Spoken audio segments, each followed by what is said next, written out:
Hi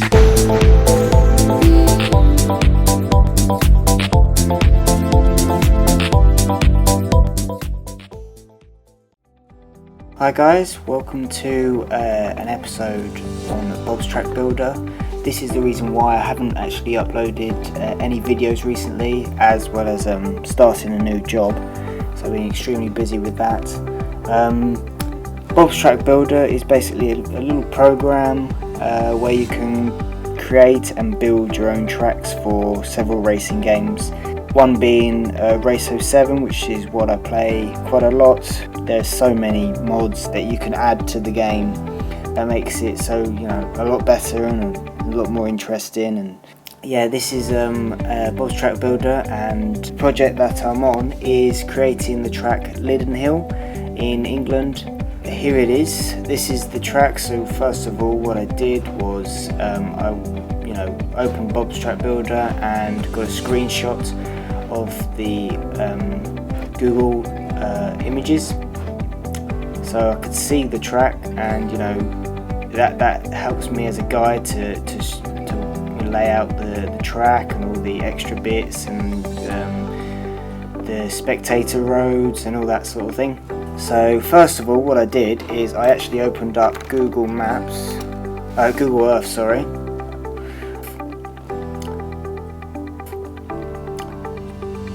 And once it's loaded, I searched in the search bar to go to Lydden Hill. So it's zooming in right now, and there's Lydden Hill. And what I did was I used the path tool and created loads and loads of little waypoints around the track, trying to get the middle of the track. Put loads of them all the way around, and this will help you for your guide. For Bob's Track Builder, it creates the path, so you can import this into Bob's Track Builder with the altitude points as well, so that helps you, on how steep this hill is, and this little dip here. So it helps you, plan what the terrain's going to be like and how the track's going to show in your game, basically. So I used the little path, and then I right click, press, if I just show you the elevation profile, so here you go, you can see, that's the start finish line is 105 meters above sea level, and then it basically, you go around, and I'm not sure quite what happened there. I think there's a little bit of glitch. Sometimes you get a little glitch, but you can easily edit that out in Bob's Track Builder. And then basically come down and back, you connect the path back up. So once you've created your path, you'll have my places, you'll have it under here, so you can right click it and then press save place as, and then make sure you save it as a KML file, and there you go, there's my one already saved.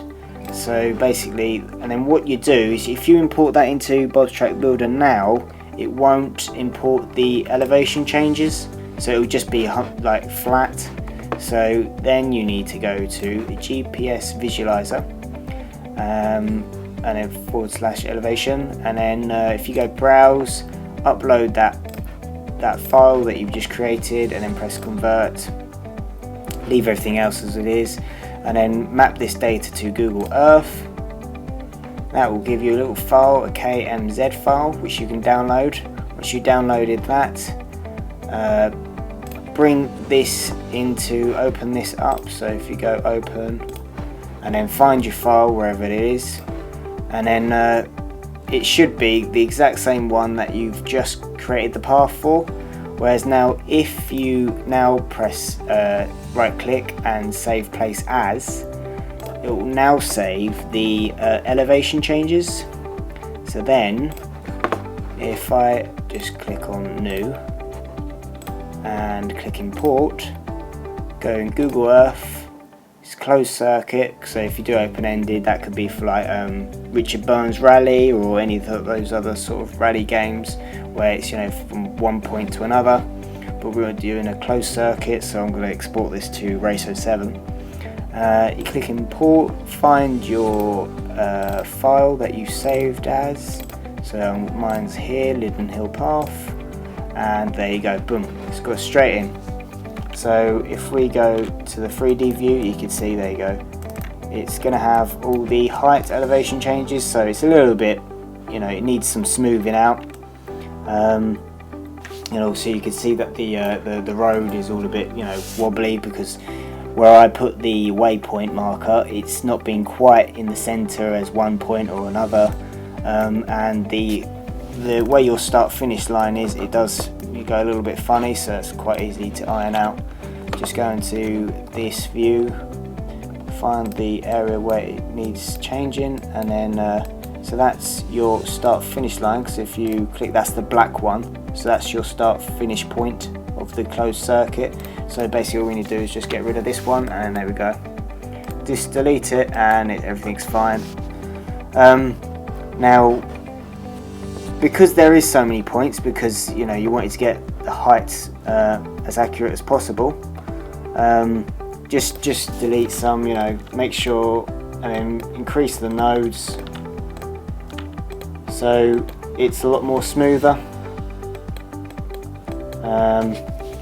and then you can also do that, so if you hit the 4 button, it creates a side panel, so you can see the height changes, and then basically, you know, you can just delete some of these and bring the nodes further, so it makes a little bit more of a smooth transition when going up the hill or whatever.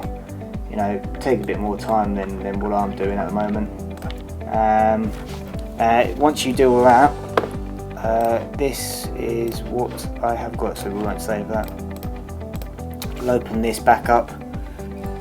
So this is where I've got so far. So if I now click on that circuit and go into the move node and control points, this is how you can, you know, slightly move the track.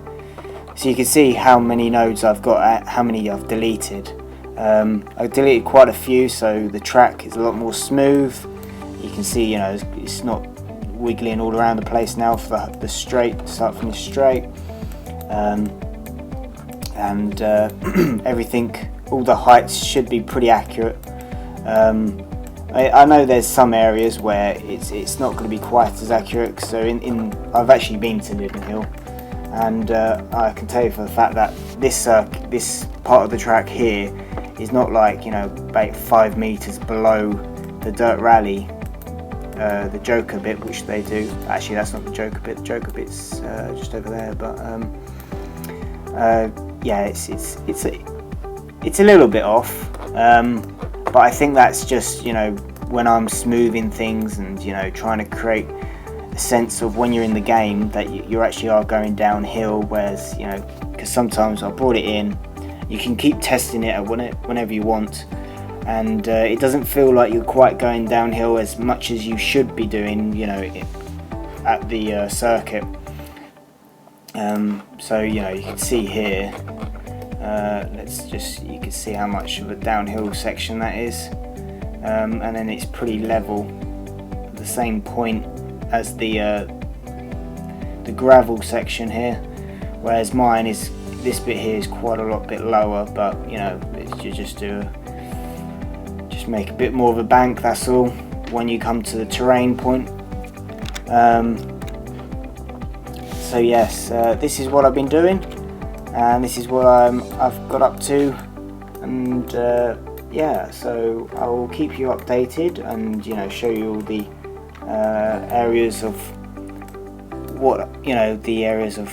when I add the terrain and add some objects to it. You can see I've done a little bit of texturing, added a little bit of runoff areas, which, you know, you can quite easily see. So basically, there you go. So that runoff area there is that section there. It's quite a good program. One thing I'd say is you constantly save it every 10 minutes, because once you know, try and add an object, it can sometimes crash. It's a bit unreliable, and also always save a backup. So if you do, you know, crash while on your save file, Sometimes it won't allow you to reopen it because it's corrupted, so then you just fall back on your backup file. I recommend you do that if you do use Bob's Track Builder. I think there is a new updated one called Racetrack Builder, but I bought this program many years ago, and so I thought I'd continue with it. I think the Racetrack Builder is probably a little bit too expensive. I can't remember how much it is, but it's on Steam if you do want it. It's probably a lot more reliable than this, and you have a lot more features and all that sort of thing, but once you know what you're doing with this program, it's a little bit basic, but once you know what you're doing, you can get some reasonably good looking tracks out of it. So this is what I've been doing recently, so I thought I'd show you, and I'll keep you updated, and I'll make a video on when I start adding the terrain and maybe some other objects around, and tire walls and that sort of thing. Until then, thanks for watching. Goodbye.